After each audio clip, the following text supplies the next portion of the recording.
How long does it take you to get home? Not the drive, the whole thing, the moment you decide to leave, to the moment your hand is on your own front door. For most of us, it is 20 minutes and a bad song on the radio. For the man in this story, it was 30 hours, and those 30 hours were not a commute, they were a leash.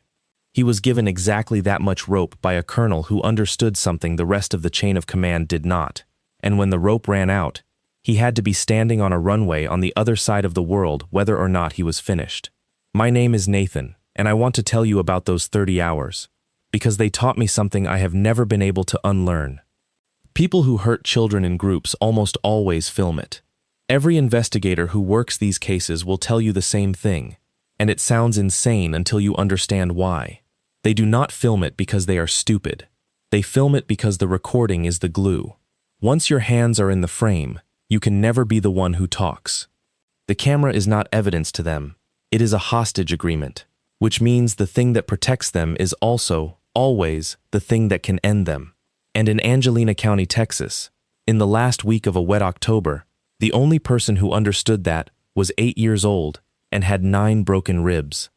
Master Sergeant Harrison Duvall had spent 19 years learning how to be no one in particular. That was the actual skill. Not the shooting, though he could shoot. Not the fitness, though at 41 he still finished in the top third of men 15 years younger. The skill was the erasure. The ability to walk into a market in a coastal city he was not officially in, wearing clothes bought in that market, carrying a phone with a life on it that belonged to a man who did not exist, and to be so profoundly uninteresting that 400 people looked directly at him and remembered nothing. He was good at it because he had been raised for it, though nobody planned it that way. He grew up in the piney woods east of Lufkin, in a house his grandfather had framed out of lumber that came off the same land it stood on. His father cut timber for 41 years and said maybe 9 sentences a week. His mother, Christine, taught 4th grade and did all the talking for both of them. Harrison learned early that a man who says less is a man who gets to watch, and a man who watches long enough eventually knows where everyone is standing. His older brother Kevin stayed. Kevin married a girl from Dibble, ran a septic and dirt work business, and made captain at the volunteer fire department by the time he was 30. Harrison left at 18 and only ever came back the way weather comes back, suddenly, briefly, and with everyone rearranging their week around him. He met Michelle at a wedding in Nacogdoches when he was 26. She was funny in the specific way that people who are a little bit afraid are funny, all speed and deflection. And she looked at him like he was a door out of a room she had been in too long. They married 11 months later. Isabel arrived 4 years after that, on a night when Harrison was in a briefing room in Virginia and could not be reached. And by the time he held her, she was 31 hours old and already had opinions. The marriage did not fail dramatically. That is the part nobody believes. There was no affair, no screaming, no thrown plate. It failed the way a rope fails, one strand at a time, quietly, over years, until one afternoon it simply is not holding anything anymore. He was gone 240 days a year. She started sentences and forgot she had started them. They went to a counselor in Tyler twice, and both agreed the counselor was very nice. The divorce was filed on a Tuesday and finalized on a Tuesday, and Harrison signed the papers on the hood of a rental car in a parking lot in North Carolina because he had 11 minutes before a flight. He did not fight for custody. He has said, since, that this was the single worst decision of his life, and he has never once tried to soften it. He looked at the reality of what he did for a living. He looked at the calendar, and he did the math the way he did everything else, coldly, accurately, and completely wrong. Isabel would be better with her mother in a house that did not move.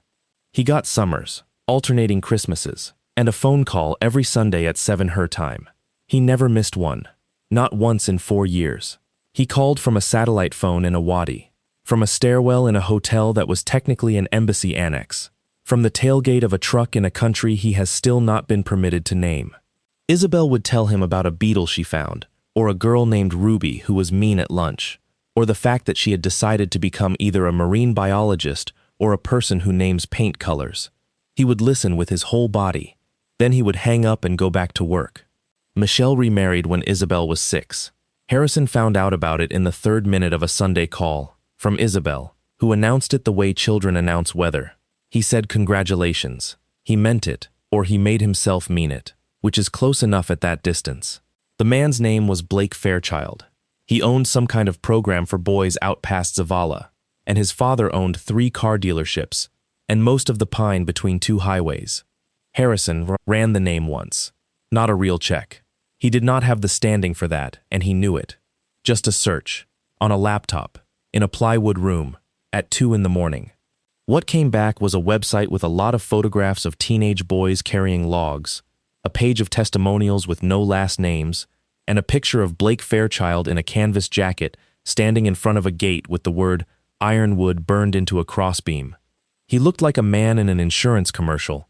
He looked like nothing at all. Harrison closed the laptop and went to sleep, and did not think about it again for 2 years. And that is the sentence he will be carrying when he is 80. The call came at 0412 local, which is a time of day with a particular character to it. It is after the night has stopped being useful and before the morning has agreed to start. Harrison was on a folding chair outside a shipping container that served as the team's operations cell, cleaning grit out of a radio housing with a dental pick, when Sergeant First Class Jasmine Escobedo came out with a handset held slightly away from her body, the way you hold something that is already going badly. "Duval," she said, "it's a hospital. There is a protocol for this. Family emergency calls do not come to a deployed operator's personal phone, because a deployed operator's personal phone is in a safe in North Carolina with his wedding ring and his real driver's license. They route through the rear detachment, then through the squadron, then to the operations cell, and by the time the handset reaches your hand, 3 people have already decided you need to take it." The woman on the other end introduced herself as Erica Chiasson, registered nurse, pediatric unit, Angelina County Memorial in Lufkin. She had the flat, careful cadence of somebody reading from something she had written down in advance because she knew she would not be able to improvise it. "Sir, I'm calling about Isabel Duval, date of birth March 11th. You're listed as her father and as a secondary emergency contact." A pause. "I need you to know she's stable. I'm going to say that first. Say the rest. She presented last night with 9 rib fractures. Ribs 4 through 9 on the left, 3 through 5 on the right. 2 of them are displaced. There's a small pneumothorax on the left side that we're watching.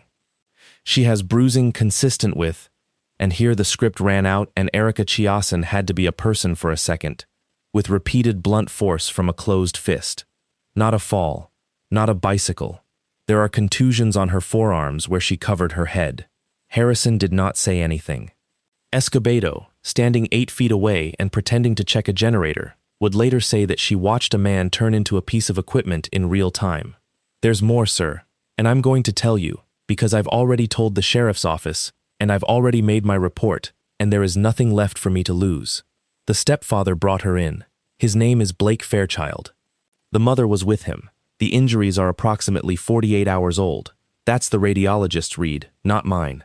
And it means she had those ribs for 2 days before anybody put her in a car. Erica Chiasson's voice went somewhere else entirely.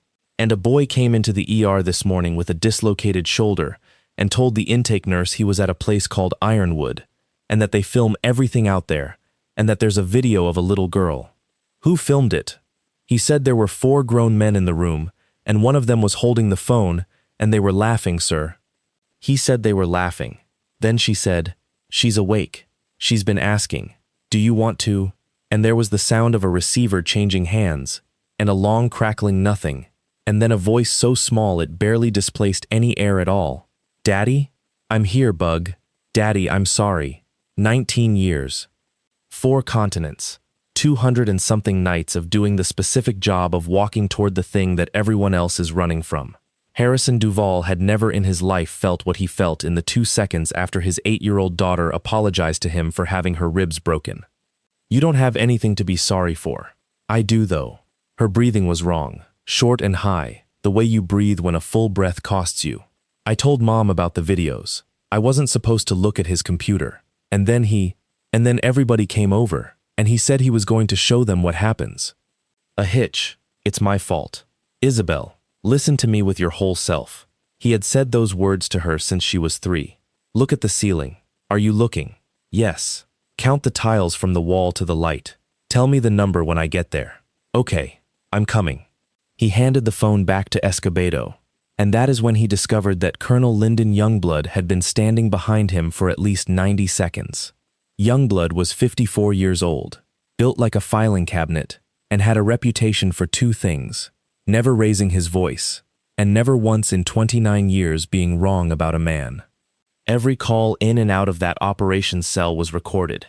Every single one. No exceptions. It was in the SOP and painted on the wall in stencil. And Youngblood knew that, and Escobedo knew that, and everyone standing in that shipping container knew it. He knew it, and he said it anyway. Soldier. His voice was perfectly level. 30 hours. Find every man in that video and erase them from Earth. Nobody moved. Sergeant Escobedo, Youngblood said. Log the following, verbatim, with the timestamp. Master Sergeant Duval is placed on emergency ordinary leave effective this moment, 30 hours, expiring at 0412 Zulu plus 30. He is a private citizen for the duration. He is unarmed, unassigned, and acting under no order of mine. Read that back. Escobedo read it back. Now log this too, Youngblood said. The word erase is not a euphemism, and it is not an authorization. I want those men taken off of every single thing that is holding them up.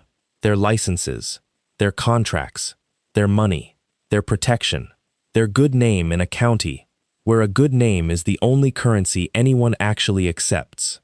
I want them removed from the systems that let them do this in the first place, and I want it documented, and I want it legal, because a legal ending is the only ending that stays. He looked at Harrison for the first time. Anything else you do out there, you do as a father, and you'll answer for it as a father. Are we clear? Clear, sir. You have a C-17 out of here in 50 minutes because I moved a resupply. You'll be at Pope by 2100 Zulu. Master Sergeant Njoku's cousin runs a body shop in Nacogdoches and will have a truck at the gate that is not in your name. Youngblood's jaw moved once. 30 hours, Duval. At hour 30, you are standing on that ramp, or you are a deserter in the middle of a live operation, and I cannot help you, and I will not try. Do you understand what I am handing you? You're handing me a clock, sir. I'm handing you the only thing I've got. Harrison packed in 4 minutes. Civilian clothes, a burner, $1,100 in cash from the team fund that 4 men put in without being asked, and a folded piece of paper on which Escobedo had written, in block letters, everything Erica Chiasson had said, because Escobedo understood that a man in that state will forget a detail and then hate himself for a decade. On the ramp, Staff Sergeant Stephen Ostrowski, Ski, 6'4", from Hamtramck, the gentlest human being any of them had ever met, and also the reason 3 doors in 2 countries no longer existed, put a hand on his shoulder. Hey, you got a plan? I've got 30 hours. That's not a plan, Harris. No, Harrison said, but it's a boundary. Everything inside a boundary can be solved. The aircraft was cold and loud, and there was nothing to do on it, which was the worst possible thing. He sat on red webbing with his back against the fuselage for 9 hours and 40 minutes and did the only useful thing available to him, which was to stop being a father and start being what he actually was. He built a target package on his own daughter's life. Who was in the room? Who filmed? Who knew? Who benefited? Who had a license, a contract, a bond, a badge, a mortgage? Where the recordings physically lived, because recordings always live somewhere, and the somewhere is always more boring than people expect. What the county's soft spots were. Who in Angelina County would want this to go away and, far more useful, who had wanted it to go away for years and had already tried and failed and was still angry about it? By hour 8, he had 11 pages in his head, and not one of them involved killing anybody. By hour 9, he understood, with the cold clarity that had kept him alive in 4 countries, that Youngblood had given him the actual order, and that the actual order was harder than murder. Murder takes a night. What Youngblood had asked for takes a county. He landed at Pope at 2104 Zulu, hour 9 and 52 minutes gone, and he was through the terminal and into a 15-year-old white Silverado with a body shop plate frame in under 6 minutes. The truck smelled like cigarettes and orange cleaner. There was a phone charger, a road atlas, and a note on the seat that said, "Gas is full. Don't bring it back clean." He drove 9 hours and did not stop except once, in Louisiana, to buy a legal pad, 3 pens, and a disposable camera, and to stand in the parking lot with both hands on the roof of the truck for exactly 90 seconds, which was all the time he had allocated for the part of this that was going to be about feelings. He walked into Angelina County Memorial at hour 19 and 40 minutes. Dr. Caroline Petrosian met him in the corridor outside pediatrics. She was maybe 35, exhausted, wearing a cardigan over scrubs, and she had the specific hardness of a doctor in a rural county who has spent 6 years being the only person in the building willing to write the word inflicted. "Before you see her," she said, "you need to see these, because you will not be able to look at them afterward." She put 4 films up on a light box in a supply room, because the supply room was the only place with a door. Harrison had seen a lot of X-rays in his life. He had seen his own. He had seen men he loved on light boxes, just like that one. 9, Dr. Petrosian said. 4 through 9 on the left, 3 through 5 on the right. These 2 here, she tapped, are displaced, meaning the bone moved, meaning the force was substantial and repeated in the same place. This shadow is a small pneumothorax, which is air where air does not belong. She has a healing fracture of the left 5th metacarpal that is between 3 and 5 weeks old and was never treated by anyone. And she has this. Another film. Old callus on the right 7th rib, 6 months, give or take. 6 months. This wasn't a night, Mr. Duval. This was a practice. He stood very still. Who saw her first? That is the part I want on the record with you. Dr. Petrosian folded her arms. She was seen 48 hours before she got here, in the home, by a man named Darren Sattler, who is a volunteer EMT with the Zavala department, and who is apparently close with the family. He wrote a run sheet. He documented a report of a fall from a trampoline, no transport, patient refused, mother signed. That run sheet is a legal document, and it is a lie, and it is the reason my patient breathed with 2 displaced ribs for 2 days. Say that name again? Darren Sattler. She watched him. Mr. Duval, I have filed everything a person can file. I filed with the sheriff's office. I filed with the state. I have filed 4 times in 3 years about that ranch, and I have been told 4 times that it is a private religious program and that the families sign waivers. I'm telling you that so you understand that I am not going to be shocked by anything you do. I need you to keep being shockable, doctor, Harrison said. You're going to be a witness. Isabel was asleep when he came in, and then she was not, because children know. She had a nasal cannula and a chest tube he had to look at twice, and a purple stuffed otter that his mother had clearly bought in the gift shop in a panic. Her left eye was the color of a thundercloud going yellow at the edges. She said, 26. What? 26 tiles. From the wall to the light. You said tell you the number.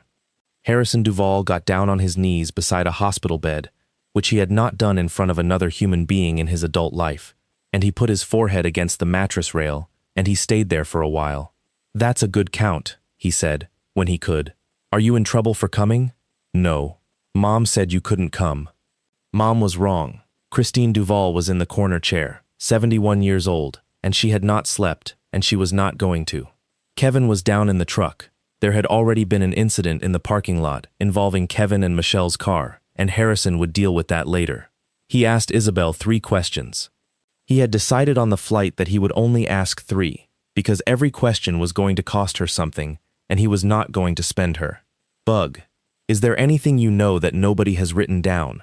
She thought about it seriously, the way she thought about everything. The computer had folders with numbers on them, not names. Like a date, but backwards. Good. That's very good. Second question. He kept his voice at the exact temperature of a man asking about a beetle. The videos you saw. How many boys? 3 that I saw. She swallowed. One of them was crying, and they kept saying his name over and over. Jackson. They said it like it was funny. The room did a thing. Christine made a small sound. Last question. And then I'm going to sit here, and you're going to sleep. When Blake goes into the building with the metal door, the long one, by the trucks, does he unlock it? Isabel looked at him with an 8-year-old's total, appalling confidence. He types it, 4 numbers. And then, because she was her mother's daughter in the way she noticed things and her father's daughter in the way she filed them, I watched him do it 11 times, Daddy. It's always the same. Harrison did not react. He would think afterward that not reacting in that moment was the hardest physical act of his entire career. Do you remember them? I'm not supposed to tell. Her chin went. He said if I ever told anybody anything about out there, he'd take Mom's car away, and she'd have to walk to work, and it would be because of me. Isabel. He took her hand, very carefully, around the pulse oximeter. I want you to hear this, and I want you to keep it for the rest of your life. You have never, not once, not for 1 second, been the reason a grown man did something. Grown men do things because they decide to. That's the whole answer. There isn't another one. She cried then, properly, which hurt her, and a nurse came, and it took 11 minutes. When it was over, she asked for a pen.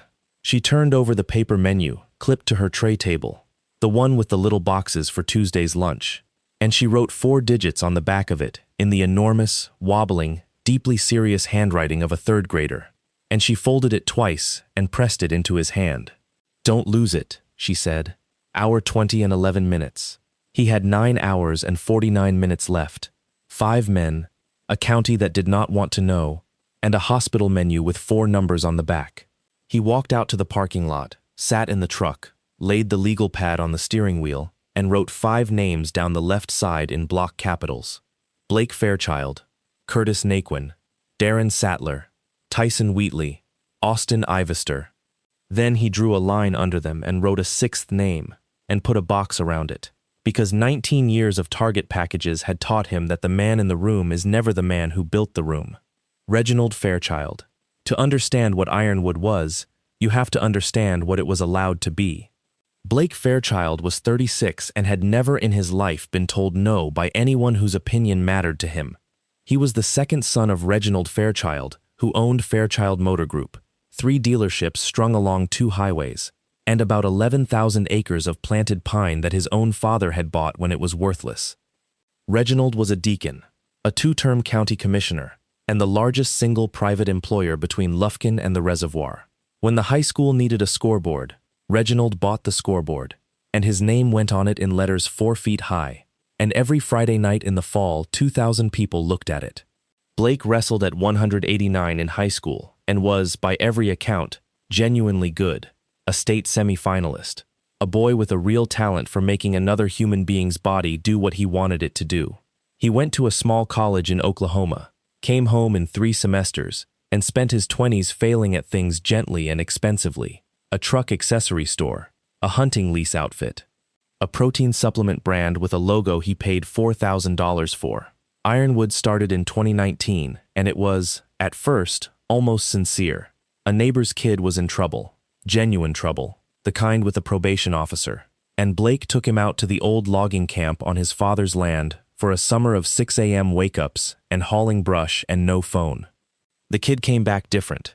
The kid's mother cried in the parking lot of the First Baptist and told everyone she could find. And Blake Fairchild discovered, at 31, the one thing he was truly excellent at, being believed. By 2022, Ironwood Character Ranch for Young Men had a website, a gate with a burned crossbeam, 8 bunks, and a tuition of $9,000 for a 90-day term. It was not licensed, because in Texas at the time, a program that described itself as a private faith-based youth ministry and did not accept state funds occupied a gap in the law you could drive a log truck through. There were no state inspections. There were no mandated staff qualifications. There was a waiver, 4 pages long, drafted by a lawyer in Tyler, that parents signed in a kitchen while a boy sat in a truck outside. The staff were Blake's friends, and they had titles. Curtis Naquin, 45, was Director of Discipline.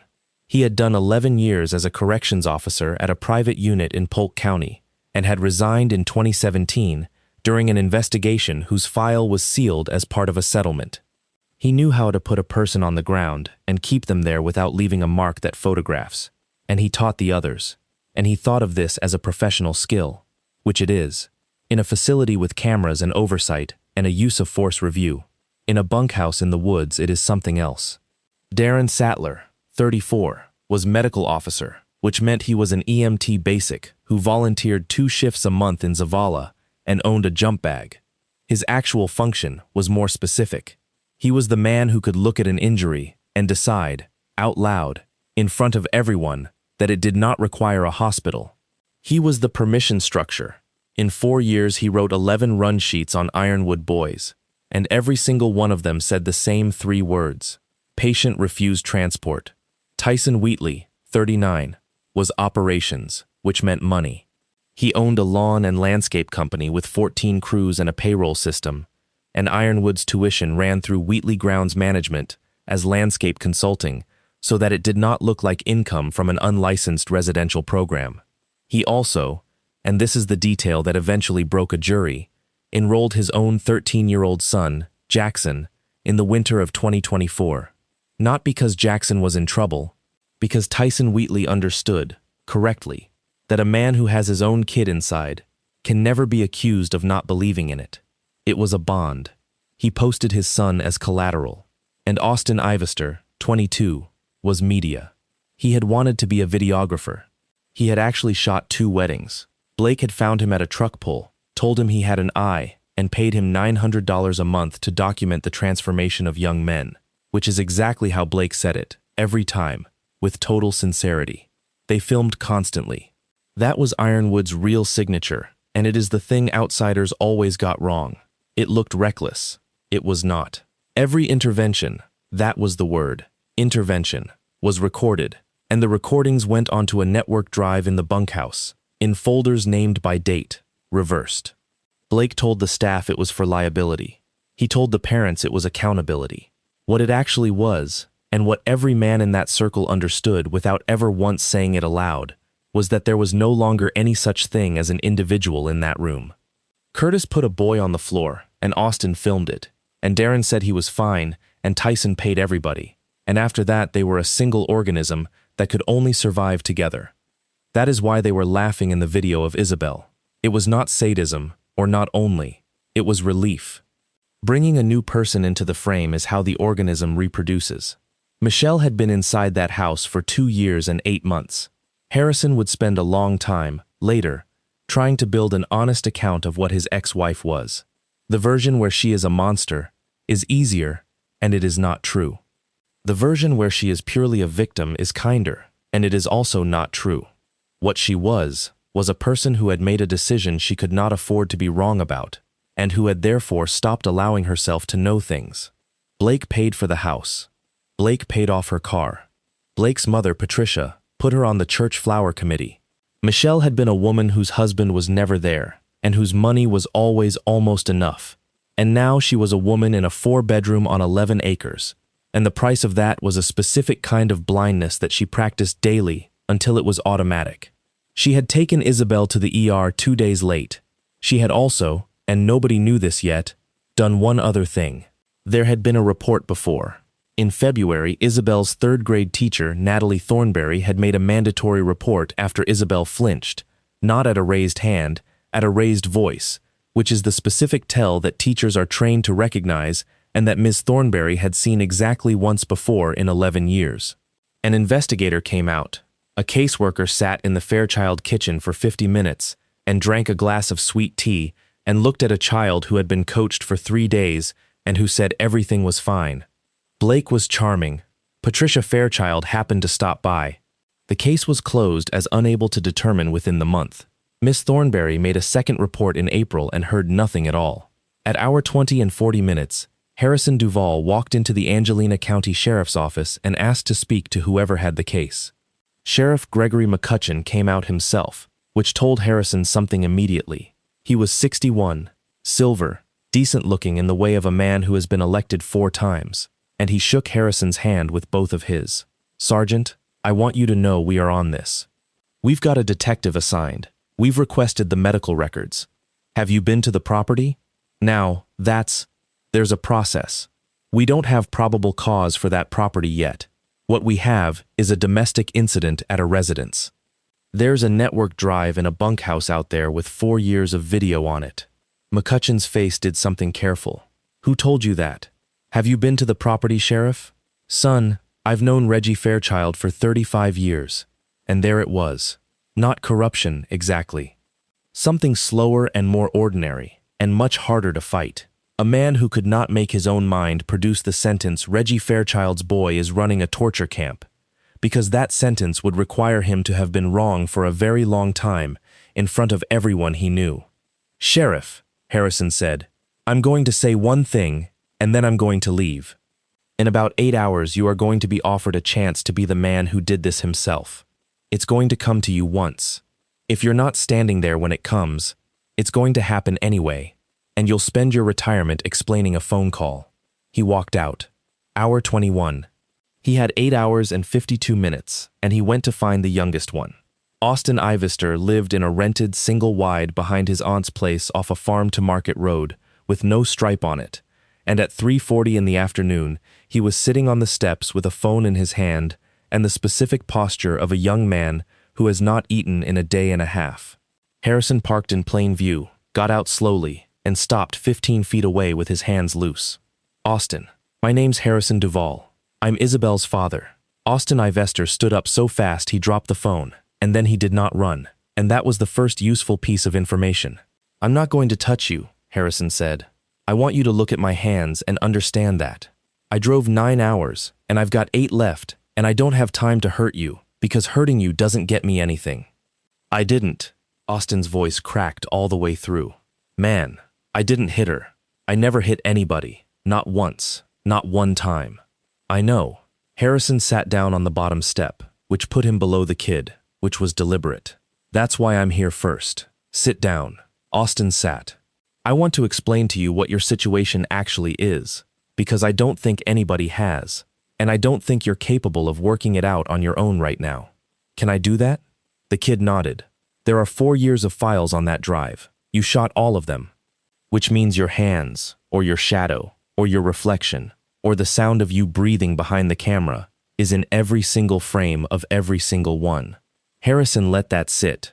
Curtis can say he wasn't at the January thing. Darren can say he wasn't out there in the spring. Tyson never touched a boy in his life. Blake's daddy is going to buy Blake a lawyer from Houston who charges more per hour than you make in a month, and that lawyer's entire job is going to be to find one person who was present for absolutely everything. He looked at him. "There's exactly one. You're not a witness, Austin. You're the defendant they're building." Austin Ivester put his face in his hands. "Now here's the part nobody's going to tell you." Harrison's voice did not change. "You have about 6 hours in which you are the most valuable person in the state of Texas. After that, one of them gets to a lawyer first, and then you are just the guy who filmed it. 6 hours. That's the whole window. That's everything you own. They'll kill me." "No, they won't. That's a thing men like that say in rooms. They'll sue you, and they'll wreck your name in a county where you've got 150 relatives. That's real, and it's going to happen, and it's still better than the other thing. You don't understand." Austin was crying now, openly, snot and all, 22 years old. "I asked him.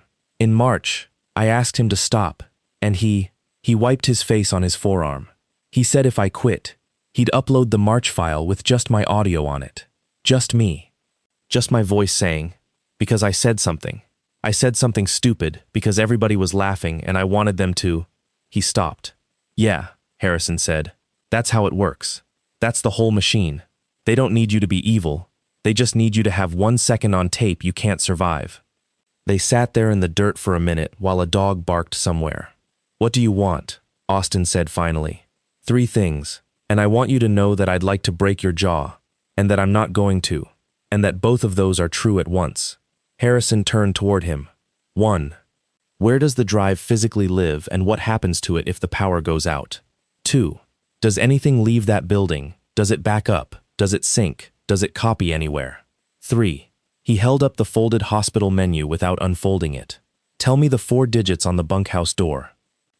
Austin Ivester told him all 3, and the third one matched, and Harrison Duvall closed his eyes for 1 second.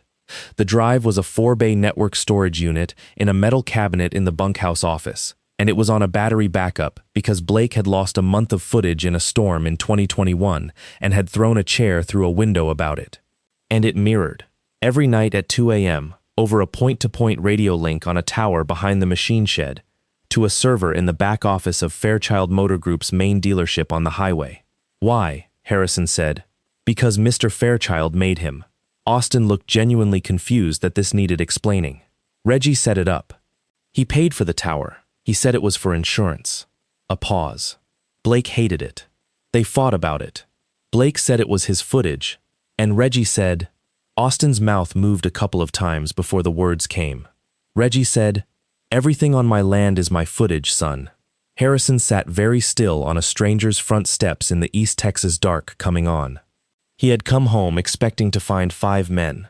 What he had actually found was a father who had spent 4 years quietly collecting, on his own server, on his own property, at his own expense, a complete and time-stamped archive of his son's crimes, not to stop them, but to hold them. Reginald Fairchild had not failed to know. Reginald Fairchild had built the filing system. At 5:12 p.m., hour 23, Curtis Naquin came out of the Brookshire Brothers on the highway, with a 12-pack and a bag of ice, and found a man leaning against the driver's door of his F-250. Naquin was 6'1" and 240, and had put more human beings on concrete floors than he could remember. He read the situation the way he read every situation for 11 years. Sized the man, saw a guy in his 40s in a plain gray t-shirt, and decided. He set the ice down. That was the tell. Harrison had been watching for it. What happened next took 11 seconds, and there is video of it, because it happened in the parking lot of a grocery store with 4 cameras, and also because Curtis Naquin had installed a dash camera in his own truck 2 years earlier to protect himself from exactly this kind of accusation. Naquin swung. Harrison was not there. There was a short, unglamorous scuffle of the kind that looks like nothing on tape, and then Curtis Naquin was face down on the asphalt with his own right arm folded up behind him, in a configuration that he himself had taught to 3 other men, and Harrison Duvall was kneeling on him with almost no weight, saying something very quietly into the side of his head. He said, "This is what it feels like when the person on top of you knows exactly how much it takes. You've done this to children. Every one of them was awake for it. Every one of them remembers." Then he stood up, walked back to the Silverado, and drove away. And he did not throw a punch, and Curtis Naquin got up unhurt and enraged and went straight to the sheriff's office to file an assault complaint, and in doing so voluntarily submitted a dash camera file that would, in 9 weeks, be the single most played piece of evidence at trial, because for the 4 seconds before the fight, Naquin's dash camera also recorded Naquin on the phone saying, "No, I hear you. We just got to get the kid's story straight before Monday." Harrison did not know that would happen. He had simply known that a man like Naquin films himself for protection, and that men who film themselves for protection eventually film the thing they need protection from. Darren Sattler was harder, because Darren Sattler was a coward, and cowards are slippery. Harrison found him at 6:40 p.m. in the parking lot of the Zavala Volunteer Fire Station, where Darren was washing a truck that did not need washing. He did not confront him. He walked up with a manila envelope and held it out and said one sentence. "That's a copy of the run sheet you wrote on my daughter, and a copy of the radiologist's read. Nobody's seen them side by side yet." Darren Sattler took the envelope with both hands like it was hot. "I want you to come to the hospital with me," Harrison said, "right now. And I want you to stand in the chapel with my mother and Dr. Petrosian and count the fractures out loud off the film. 9 of them. Out loud. And then I want you to drive yourself to the sheriff's office and hand them the original." Why would I do that? Because in about 4 hours a man named Austin Ivester is going to sit down with the district attorney, and every single thing you did for 4 years is going to be on a table in a room, whether you're in that room or not. Harrison looked at him. "You've got one asset left, Darren, and it's the order you walk in. That's it. That's the last thing you own." Darren Sattler stood in a hospital chapel at 7:55 p.m., with a hose still in his hand, technically, because he had forgotten to put it down and had carried it to his truck, and he read 9 fracture sites off an X-ray of an 8-year-old to a 71-year-old retired schoolteacher who did not blink once. He got to 7 and had to stop. Christine Duvall said, "Finish it." He finished it. Then he went outside and was sick in a flower bed. And then he drove to the sheriff's office. And at 8:31 p.m., Darren Sattler became the first man to walk in on his own. Tyson Wheatley did not get a visit. Tyson Wheatley got a phone call from a number he did not know at 9:15 p.m., hour 25 and 3 minutes, and the man on the other end said 7 words and hung up. Your son is still out there tonight. Wheatley Grounds Management had 14 crews, a fleet, and a line of credit. Tyson Wheatley had spent 4 years being the smartest man in the Ironwood Circle, the one who understood structure, the one who had made himself unremovable by putting his own child inside. He had told himself a story about that, and the story was that Jackson was learning discipline, and the story had held up for 9 months because Tyson had never once been out there on a night when something happened.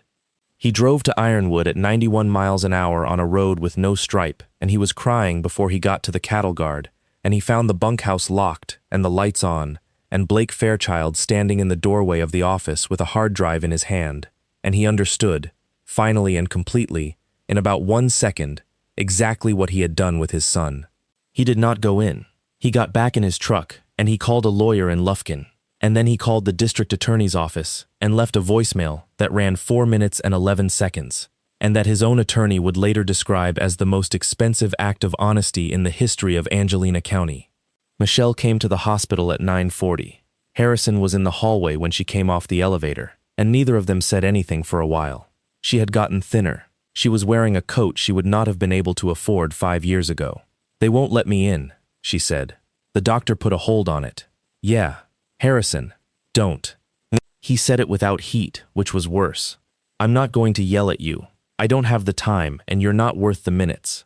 But I want you to understand the actual shape of it, because I think you've been telling yourself it was one bad night." He counted on his fingers, slowly. "There's a healing metacarpal, 4 weeks old. There's a callus on her 7th rib, 6 months. There's a report your daughter's teacher filed in February, and a second one in April. There's 2 days you left her in a bed with 2 displaced ribs because a man with a jump bag told you it was fine and you needed him to be right." He stopped. "So no, it wasn't a night." Michelle put her back against the wall and slid partway down it, and then she reached into her coat and took out something small and held it out on her palm. It was an SD card in a scratched plastic case. "He made everybody put their phones in a bowl," she said. "He always did that. But Austin's camera was on the table when they—" Her mouth did not work for a second. "When they were finished, everybody was in the kitchen, and I took the card out, and I put a different one in, and nobody ever checked, because nobody ever checks anything Austin does." She was shaking hard enough that the case rattled. "I've had it for 2 days. I've had it in my bra for 2 days, Harrison. I didn't know who to give it to. I gave the sheriff's office my statement, and the deputy that took it plays golf with Reggie." Harrison looked at the card for a long moment. "Why didn't you take her to the hospital that night?" "Because I knew what they'd ask me," Michelle said, "and I knew I'd have to answer it, and I wasn't ready to be the woman who did this to her own kid." She looked up at him, and there was nothing left in her face at all. "I know what I am. I'm going to be that for the rest of my life. You don't have to help." He took the card. "You're going to lose her," he said. "Completely. Not because I'll fight you. Because a judge is going to read this file, and it's going to take him 9 minutes. I know. Then do one thing right." He held up the card. "Say on the record that you took this, tonight, before anyone else can claim they found it." She did. At 10:20 p.m., Michelle Fairchild gave a recorded statement in a room at the sheriff's office describing the removal of an SD card from a camera at 218 County Road, 4114, on the night of October the 22nd. And in doing so, she made the single most destructive piece of evidence in the case legally clean. And at 10:44 p.m., hour 26 and 32 minutes, 2 deputies came into the corridor of Angelina County Memorial and took Harrison Duvall's hands and put them behind his back. Reginald Fairchild had made 3 phone calls that evening. The third one was to a firm in Houston, and by 9 o'clock a lawyer named Whit Caraway had filed nothing at all because there was nothing yet to file, and had instead done the only thing that could actually work. He had made the story about the soldier. Somebody inside the sheriff's office, and it would take 4 months and a federal subpoena to establish exactly who, had by then obtained a partial transcript of a recorded military communication. 12 words of it, the 12 that mattered. Soldier, 30 hours. Find every man in that video and erase them from Earth. By 10 p.m., that sentence was in the hands of a defense attorney, a county judge, and a reporter at a Tyler television station. The frame was elegant, and it was very nearly good enough. A special operations soldier had been dispatched to Angelina County, under a verbal order from a colonel, to locate and eliminate 5 American civilians. There was already a man face down in a grocery store parking lot on video. There was already an EMT who had walked into the sheriff's office visibly shaking. There was a 22-year-old who had disappeared from his aunt's property. A witness tampering allegation was drafted. A protective order request was drafted. And a judge who owed nothing to Reginald Fairchild, but who had read 12 words on a piece of paper, signed an order to hold Harrison Duvall for questioning, which is not an arrest, and which does not require very much at all. Harrison did not resist. He said, "My daughter is in room 314, and she is going to see this." And then he said nothing else for 2 hours and 11 minutes, in a beige room, with a clock on the wall, while every minute of the only window he had burned off in front of him. Hour 27, hour 28. At 12:56 a.m., the door opened, and a woman in a suit came in with a laptop under her arm and sat down across from him. She was about 50, gray at the temples, and she had the specific weariness of a rural prosecutor who has spent a career being told what she cannot prove. Sergeant Duvall. Cassandra Stauffer, District Attorney. She set the laptop down and did not open it. "I've got a lawyer in my lobby, a colonel on my phone, a voicemail from Tyson Wheatley that I've listened to twice, a young man named Ivester in my conference room with his aunt, and an EMT who brought me a run sheet 3 hours ago." She folded her hands. "And I have a transcript that is 12 words long." "Ask for the rest of it," Harrison said. "I did." Cassandra Stauffer opened the laptop. "It landed 40 minutes ago. Colonel Lyndon Youngblood did not fly to Texas. He did something considerably more damaging. He sent the log. Every call in that operations cell was recorded, and every significant order was entered verbatim by the duty NCO with a timestamp. And Sergeant First Class Jasmine Escobedo had entered his, that morning, while it was still coming out of his mouth. What Cassandra Stauffer played in that beige room at 12:58 a.m. was not 12 words. It was 4 minutes and 6 seconds, and the 12 words were the first line of it. Then came the rest. Escobedo reading back the leave order. Youngblood specifying that Duvall was unarmed, unassigned, and acting under no order of his. And then the definition, in a voice with no anger in it whatsoever. The word erase is not a euphemism, and it is not an authorization. I want those men taken off of every single thing that is holding them up. Their licenses, their contracts, their money, their protection, their good name. I want them removed from the systems that let them do this in the first place, and I want it documented, and I want it legal, because a legal ending is the only ending that stays. Cassandra Stauffer let it play to the end, closed the laptop, and sat back. "Well," she said, "that's the other 88%. Ma'am, I've got 92 minutes.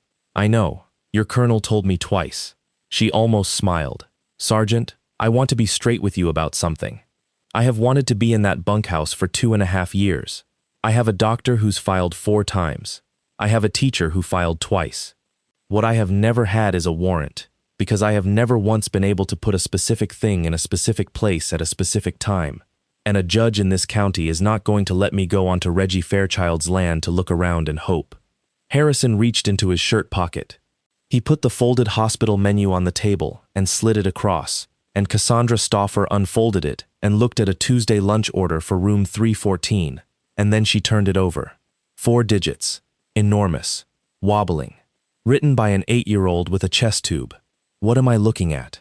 "That's the keypad code on the bunkhouse office door at Ironwood," Harrison said. "My daughter watched him type it 11 times and she counted, because she's a counter, because that's what she does with fear." He tapped the paper. "Austin Ivester will confirm the code, the make and model of the storage unit, the fact that it's on a battery backup, and the existence of a nightly 2 a.m. mirror over a radio link to a server in the back office of Fairchild Motor Group on Highway 59. He shot every file on it. He can tell you the folder naming convention. It's the date, backwards." Cassandra Stauffer did not move for about 4 seconds. "The dealership too," she said. "The dealership is the whole case, ma'am. Blake's got 4 years of video. Reginald's got 4 years of video he paid for, on his own equipment, on his own property, that he demanded be sent to him nightly, that his son fought him about." Harrison leaned forward. "Blake is a man who hurt children. Reginald is a man who cataloged it. One of those is a monster, and one of those is a business decision, and I know which one this county's going to have a harder time forgiving. At 1:31 a.m., a judge in Lufkin signed 2 warrants. At 1:40 a.m., Sheriff Gregory McCutcheon stood in his own parking lot in a windbreaker over a pajama shirt and looked at a stack of paper for a long time, and then he looked at Cassandra Stauffer, and then he did the only thing left that he could ever be proud of again. He said, "I'll take the ranch." They went in at 2:04 a.m., 4 minutes after the nightly mirror, which meant the last 22 hours of Ironwood's life had just been copied to a server that a second team was, at that exact moment, standing in front of on Highway 59 with a warrant and a locksmith. Blake Fairchild had spent the previous 6 hours doing the only thing his particular kind of intelligence could produce under pressure. He had not run. He had not called a lawyer. He had loaded 3 teenage boys, Jackson Wheatley, 13, Mateo Peralta, 14, and Eamon Sheffield, 16, into the back of a crew cab pickup at 1:30 in the morning, along with the 4-bay drive out of the office cabinet, and he had started driving them toward a deer camp 40 minutes deeper into the national forest that his father's company held a lease on. He did not make it off the property because a white Silverado was parked sideways across the cattle guard with its lights off. Harrison Duvall had walked out of the sheriff's office at 1:33 a.m. as a private citizen with 139 minutes left on his clock, and he had not gone with the deputies, because the deputies had to go up the county road, and he did not. There is video of what happened at that cattle guard. There is a great deal of video, from 4 separate sources, and this is the enduring, almost unbearable joke of the entire case. The men of Ironwood built a total surveillance apparatus around themselves for 4 years so that no one could ever leave, and it worked exactly as designed, and the last thing it ever recorded was Blake Fairchild's destruction, in high definition, from 3 angles with sound. Blake got out of the truck with a bolt-action rifle he kept behind the seat. He fired once, high and wild, into the pines, because he was 36 and had never in his life been in a situation he could not talk his way out of, and his body had simply run out of ideas. It took Harrison Duvall 4 seconds to cover the distance, and about 1.5 to take the rifle. Then he broke 9 of Blake Fairchild's ribs. He did it with his hands and with his knee, and he did it slowly, in a way that was not a fight and could not be mistaken for one on the tape, and he counted them out loud, 1 through 9, in a voice the microphone picked up perfectly. Somewhere around 6, Jackson Wheatley started screaming, and Harrison stopped and put the boy's face into his own shoulder and finished the last 3 with the child held against him so he would not have to watch. And then he stood up, put the rifle in the bed of the truck, sat down on the cattle guard, and waited with his hands on his knees for the headlights coming up the county road. He told Sheriff McCutcheon exactly what he had done, on the record, unprompted, before anyone asked him a single question. He described each count. He never once claimed self-defense past the first 2 seconds, and he refused, twice, to let a lawyer say it for him. The grand jury no-billed him in 11 minutes. He was on the ramp at Pope at 0409 Zulu, 3 minutes before the clock ran out, and Colonel Youngblood was standing at the bottom of it with a cup of coffee that he handed over without a word. "Did you get them all?" Youngblood asked. "Yes, sir." Harrison's hands were wrapped in a bandage a paramedic had argued with him about. "But I didn't do it." "Who did?" "An 8-year-old with a chest tube and a pen," he said. And then he walked up the ramp and sat down on the red webbing and slept for the first time in 51 hours. Here is what happened after. Curtis Naquin was convicted on 6 counts of injury to a child and 2 of aggravated assault, and is serving 40 years. His own dash camera, submitted voluntarily to support an assault complaint against Harrison, provided the phone call about getting a story straight. Darren Sattler pleaded to tampering with a governmental record and 4 counts of injury to a child by omission, surrendered his certification permanently, and served 6 years. He testified for the state at every trial, and at Blake's he wept on the stand and the jury did not care. Tyson Wheatley took 11 years. His voicemail to the district attorney bought him that, and nothing else. His son Jackson lives with an aunt in Oklahoma and has, at last report, taken up the trumpet. Austin Ivester was granted immunity in exchange for the archive and for 109 hours of testimony. He has not touched a camera since. He works nights at a distribution center in Longview and, twice a year, he drives to 2 different houses and sits at 2 different kitchen tables and says the same thing again to two mothers, because they asked him to, and because he agreed. Reginald Fairchild received the sentence that broke the county's heart, because there was no way to look at that server and pretend. 4 years of nightly mirrored files, paid for with his own money, on a tower he had erected, demanded of a son who fought him for it. 14 counts. He is 68 years old and he will not leave prison. His name came off the scoreboard in a single afternoon in March, and the school did not announce it, and 2,000 people noticed on a Friday night in the fall. Blake Fairchild is serving 99 years. He healed. Ribs due. Michelle relinquished her parental rights before the hearing, which her attorney told her not to do, and she moved to Arkansas, and she writes to Isabel 4 times a year through an attorney, and Isabel has read exactly one of the letters and has told her father she is not ready for the rest and that she will say so when she is. Harrison has never once encouraged her either direction. Harrison Duvall put in his paperwork at 19 years and 4 months, 4 months short of a 20-year retirement, and Colonel Youngblood signed it and then argued with him about it in a parking lot for half an hour, and then signed it again. He teaches now, in a schoolhouse capacity, 211 days a year at home instead of 240 days away. The 11,000 acres went into receivership, and 400 of them, including the logging camp, were bought at auction by a non-profit out of Nacogdoches that runs a summer program for kids who have been through the system. They took the gate down. They kept the crossbeam.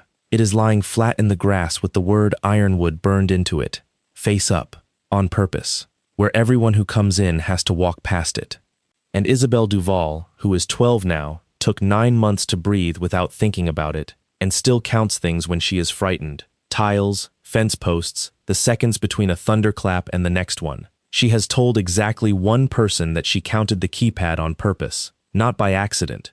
On purpose, from the 4th time on, because she had decided that she was going to need it someday. She was 8. I want to leave you with an inventory, because when I finished putting this story together, the thing that would not leave me alone was that every single person in it kept something. Reginald Fairchild kept copies. 4 years of nightly files on his own server, at his own expense, over a radio link he paid to have built, and he kept them not to stop his son but to own him. Blake kept the archive, because the archive was the leash on 4 other men. Curtis Naquin kept a dash camera, to protect himself. Darren Sattler kept a clean run sheet. Tyson Wheatley kept his own son inside the fence as proof of loyalty. Austin Ivester kept every frame he was told to shoot. Michelle kept a card in her coat for 2 days because she could not decide who she was yet. And an 8-year-old with a chest tube kept 4 digits, on purpose, from the 4th time on, in her head, for months, because she had worked out on her own that someday somebody was going to need to open that door. That is the part I cannot get past. Every powerful person in that county kept a record to protect themselves. The only person who kept one to protect somebody else was the smallest person in the room. So here is the takeaway, and I mean it practically. When a system is built on documentation, the documentation is not their armor, it is their throat. And the people who see the most in any house are always the ones nobody bothers to lie carefully in front of. If a kid in your life starts counting things, ask them what. They may already be keeping the record.